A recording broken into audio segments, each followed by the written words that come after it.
Good afternoon. Sorry, good evening. It is late as I am recording this, but I pray this video still finds you well. I pray that everyone is doing good, and I just would like to read Proverbs 7 with you all. It is January 7th, so. And as always, I've already prayed over the word, and I'm reading from the Bible. Okay, so the message for this chapter is another warning about immoral women. Okay, so follow my advice, my son. Always treasure my commands. Obey my commands and live. Guard my instructions as you guard your own eyes. Tie them on your fingers as a reminder. Write them deep within your heart. Love wisdom like a sister. Make insight a beloved member of your family. Let them protect you from an affair with an immoral woman, from listening to the flattery of a promiscuous woman. While I was at the window of my house, looking through the curtain, I saw some naive young men, and one in particular who lacked common sense. He was crossing the street near the house of an immoral woman, strolling down the path by her house. It was at twilight in the evening as deep darkness fell. The woman approached him, seductively dressed and sly of heart. She was the brash, rebellious type, never content to stay at home. She is often in the streets and markets, soliciting at every corner. She threw her arms around him and kissed him, and with a brazen look she said, "I've just made my peace offerings and fulfilled my vows. You're the one I was looking for. I came out to find you, and here you are.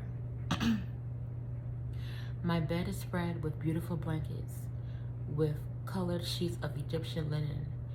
I perfume my bed with myrrh, misspelled M-Y-R-R-H, aloes and cinnamon. Come, let's drink our fill of love until morning. Let's enjoy each other's caresses. For my husband is not home. He's away on a long trip." Excuse me.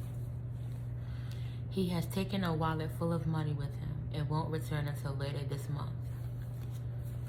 So she seduced him with her pretty speech and enticed him with her flattery. He followed her at once. Like an ox going into the slaughter, he was like a stag caught in a trap, awaiting the arrow that would pierce its heart. He was like a bird flying into a snare, little knowing it would cost him his life. So listen to me, my sons, and pay attention to my words. Don't let your heart stray away towards her. Don't wander down her wayward path, for she has been the ruin of many. Many men have been her victims. Her house is the road to the grave, and her bedroom is the den of death. That is Proverbs 7. And just wow, it's just showing another example as to why we should have wisdom and discernment when we are dealing with certain people, especially people like the immoral woman or the immoral man. And this chapter also tells you why, what it leads to, and ultimately it leads to death. And it might not be a physical death, but spiritual death, financial death, mental death, all those things. And that's why, so right here I highlighted, well, I highlighted a lot of it, but I underlined, guard my instructions as you guard your own eyes. So they say, I've heard that you're supposed to guard because they're portals, like your eyes and your ears. Be mindful of what you listen to. Be mindful of what you allow your eyes to see, because it affects you.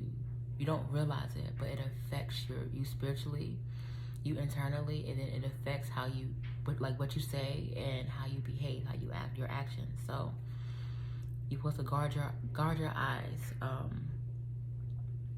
Don't fall into these temptations of what looks good and what feels good, because it's not always good for you. Like what I expressed the other day, I believe it was yesterday. And I found it interesting too when, the opposite of being wise and having wisdom is lacking common sense and being naive. So by being and staying in the Word of God, you will always have wisdom. Like, you won't lack wisdom.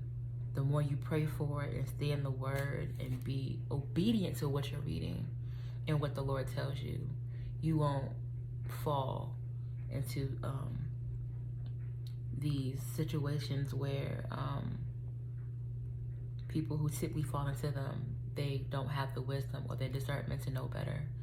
Now, that doesn't mean you will never fall into it, because we are human. We are far, far from perfect. We fall short of the grace of God daily, every day. But it helps to at least know and to prepare yourself for when you are faced with such temptations within your life. So hey, this is what this is. I read this in the Bible. This is what this is, and this is what the Lord said I should do to help me to not fall into this trap. But yes, and what else?